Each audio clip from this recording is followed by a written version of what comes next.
चोरी घरफोडीतील सराईत आरोपीला स्थानिक गुन्हे शाखेच्या पथकाने वनविभागाच्या उद्यानाजवळ सापळा रचून ताब्यात घेतले।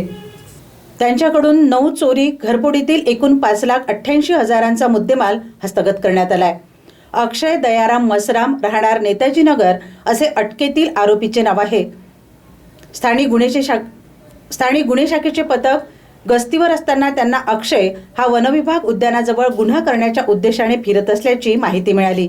या माहितीच्या आधारे जामरोड परिसर वनविभाग उद्यानाच्या जवळपास स्थानिक गुन्हे शाखेच्या पथकासह पोलीस कर्मचाऱ्यांनी सापळा रचला। दरम्यान अक्षय मसराम दिसतात त्याला थांबवून ताब्यात घेतले। यावेळी त्याच्याकडून चोरी केलेले 2,60,000 रुपयाचे सोन्याचे दागिने, वजन अंदाजे 26 ग्रॅम, 30,608 रुपयांचे 153 ग्रॅमचे चांदीचे दागिने, 90,000ची दुचाकी असा एकूण 3,81,000चा मुद्देमाल जप्त करण्यात आलाय।